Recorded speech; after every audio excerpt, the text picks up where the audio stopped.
ব্যাপক তেল দিলে ভালো লাগে না।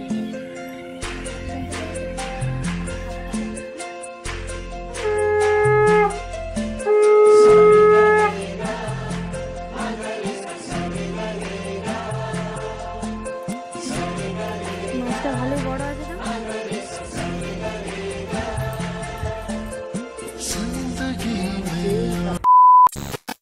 Hello everyone, welcome back to my YouTube channel. কেমন আছো তোমরা?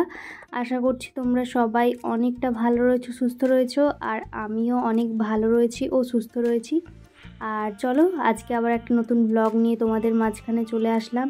তো সকাল সকাল ঘুম থেকে উঠেছি ওই 7:30টার দিকে, আর তারপরে স্নান করে ঠাকুরঘর পরিষ্কার করে আর এই যে এখন দেখো পুজো করছি।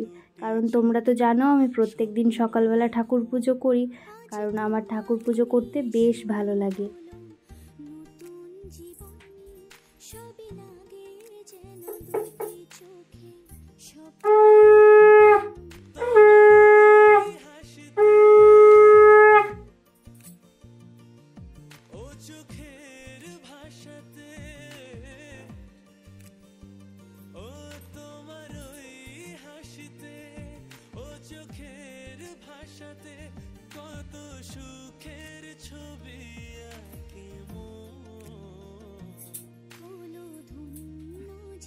আর এই দেখো পুজো দিয়ে এসে দেখছি দিদু একটা অনেক বড় মাছ নিয়ে নিয়েছে আর কি। কারণ আমি ছোট মাছ একদম খেতে পছন্দ করি না। আমার যদি বড় মাছের এক টুকরো পিসও যদি দেওয়া হয় আমি খেয়ে ভালো করে ভাত খেয়ে নিতে পারি, কিন্তু ছোট মাছের একটু আমার ভালো লাগে না। ছোট মাছের মধ্যে ওই চিংড়ি মাছটাই ভালো লাগে, এর বাইরে আর কোনো মাছ ভালো লাগে না। না পুঁটি ভালো লাগে, না কোনো আদার্স কোনো মাছ ভালো লাগে না। তো সেই জন্য আর কি আমার দাদু মাঝের মধ্যে যখন বাজার যায় তখন কি করে বলো তো, আমার জন্য বড় মাছ নিয়ে চলে আসে। কারণ আমাদের গ্রামে তো সবসময় বড় মাছ পাওয়া যায় না আর কি, যারা বিক্রি করতে আসে তারা সব সময় তো বড় মাছ নিয়ে আসে না।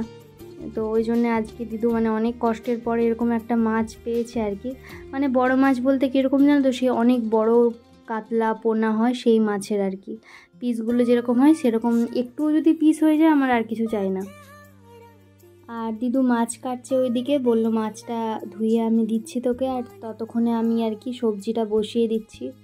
আজকে হচ্ছে আমি আমার মতো করে একটা সবজি রান্না করেছি, যেটা হচ্ছে আলু দিয়ে বটবটির তরকারি। আমার কিন্তু এইরকমভাবে রান্নাটা যদি করি আমি ভালো লাগে বেশ খেতে। আর কোয়ার্টারে আমি যখন ছিলাম একবার রান্না করেছিলাম এই আলু দিয়ে বটবটির তরকারি, তোমাদের দাদা ভাইয়ের বেশ পছন্দ হয়েছিল।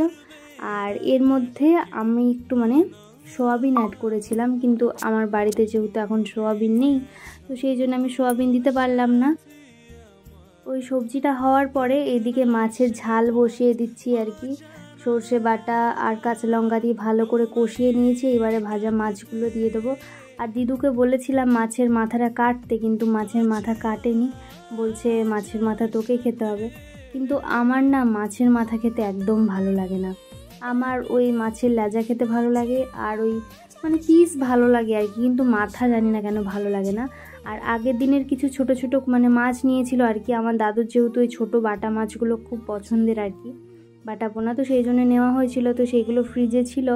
আমি দিদুকে বললাম যে তুমি এক কাজ করো এই মাছগুলোও দিয়ে দাও, কারণ আবার রান্না পুজো আসছে, রান্না পুজো আর হয়তো একদিন বাদই আর কি রান্না, তো সেই জন্য আমি বললাম মাছগুলো দিয়ে দিতে। আর দিদিও সেই জন্য আর কি আমার কথা শুনে মাছগুলো বের করে দিয়েছিল।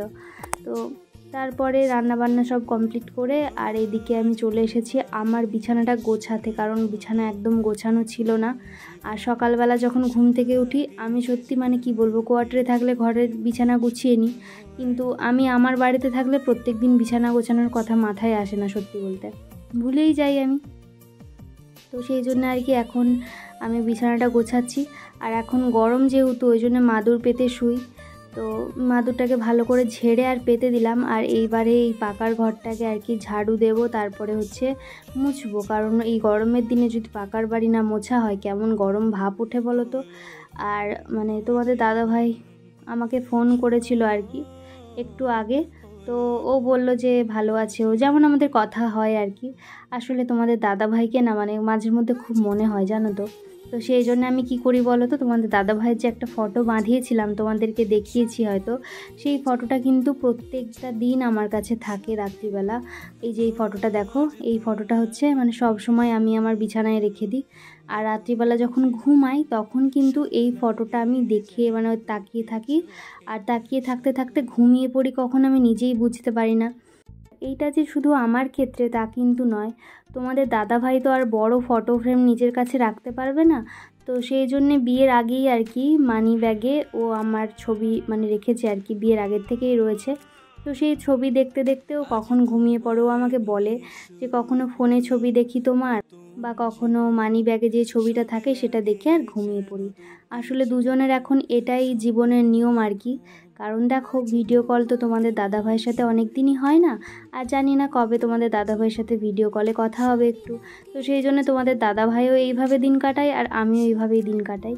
তো যাই হোক, তোমাদের সাথে কথা বলতে বলতে কিন্তু আমার ঘরটা ঝাঁট দেওয়া হয়ে গিয়েছে, এইবারে মোছার পালা।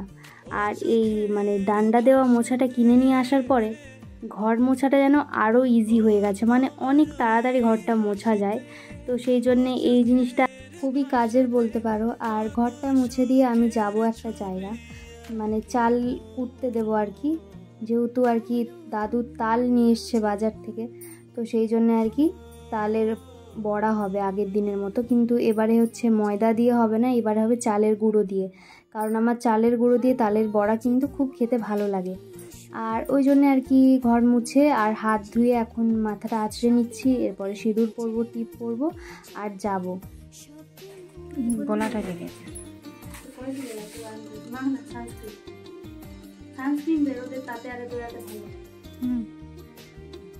এইখানটা লেগেছে, তার মধ্যে জল নেই। তোরও ভালো লাগছে রে।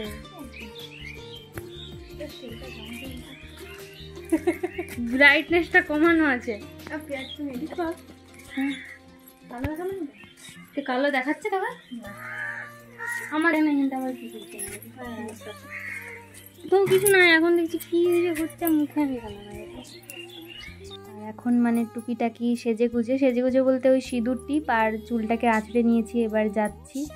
আর সন্ধেবেলা বোন নিয়ে চলে আসবে আর কি চালের গুঁড়োটাকে, গুঁড়িটা আর কি কুটে দেবে বললো সঙ্গে সঙ্গেই, তো সেই জন্য ওকে পাঠাবো সন্ধ্যের দিকে। আর তারপরে দিদু আর আমি মিলে তালের বড়া করব আর কি। আর আমার চালের গুঁড়ো দিয়ে যে তালের বড়াটা তৈরি হয় না, এত ভালো লাগে। ময়দার খেলে আমার অম্বল হয়ে যায়, গ্যাস হয়ে যায়, অনেক সমস্যা হয়, কিন্তু যদি চালের গুঁড়ো দিয়ে বানানো হয় সেটা কিন্তু খেতে ভালো লাগে আর কি। আর এই দেখো চালটাকে দিয়ে চলে এসেছি আর কি গুঁড়ি করবার জন্য। আর এখন বাড়ি ফিরছি, বাড়ি গিয়ে একটু চা খাবো, তারপরে মানে তোড়জোড় করবো আর কি সব কিছু। তালটা আবার ভেঙে আর মানে মারতে হবে, সেটা আবার একটা বড় কাজ রয়েছে। আর এদিকে বোন গল্প করতে করতে যাচ্ছে, ওর কে বন্ধু ফোন করেছে আর কি। তো বাড়ি এসে আমি সন্ধে দিলাম, সন্ধে দিয়ে আর এই যে তালটাকে এখন মারতে বসেছি। পিসির কাছ থেকে এটা নিলাম আর কি, তাল মারার যে যন্ত্র বলো যাই বলো তোমরা, আমি জানি না এটাকে কি বলে আর কি, তাল মারাই বলে। তো তালটাকে মারবো, তারপরে আবার দিদুন গরম করবে নাকি এমনি চালের গুঁড়িগুলোকে দিয়ে বানাবে জানি না। আর আমার মতো কার কার এই তালের চাল গুঁড়ো দিয়ে যে পিঠেটা হয় আর কি, সেটা খেতে ভালো লাগে আমাকে জানিও। আর তালের লুচি, তালের রুটি, এই জিনিসগুলো আমার খুব ভালো লাগে, কিন্তু ময়দা দেওয়া যাই জিনিস খাই আমি জানি না কেন আমার অম্বল হয়ে যায়, মানে অম্বলের ধাত একটু আছে আর কি, ময়দা দেওয়া জিনিস খেলে তো হয়।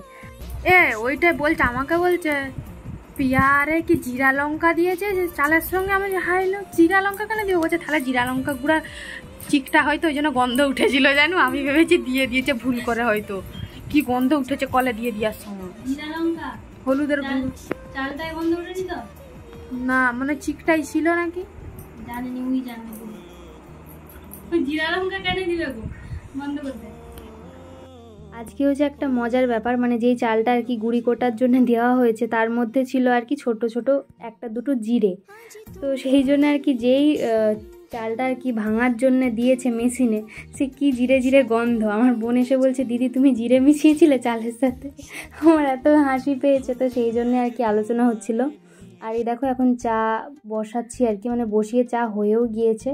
এবারে চা খাবো, তারপরে দিদুর সাথে মানে হাত লাগিয়ে আর কি ওই তালের বড়া হবে। আর এই জিনিসটার জন্য আমি খুবই এক্সাইটেড। আর সন্ধ্যের দিকে আমি যখন মানে তোমাদের দাদাভাইয়ের সাথে ছিলাম তখন কিন্তু এত চায়ের নেশা ছিল না, কিন্তু এখানে আসার পর থেকে আবার চায়ের নেশাটা আমার ধরে গেছে ওই দিদুর কারণে। দিদু প্রত্যেক দিন দুবেলা চা খায়, তো আমাকেও আর কি চা দেয় আর কি, তো সেই জন্যে খাওয়া হয়। আর এই দেখো তালের ভিতরে যে চোঁচগুলো আছে সেইগুলোকে দিদু এখন ভালো করে বেছে নিচ্ছে। আর এই দেখো চালের গুঁড়িটা, এটা বোন নিয়ে চলে এসেছে। তো চলো আজকের ব্লগটা এখানেই শেষ করছি, তোমরা সবাই ভালো থেকো।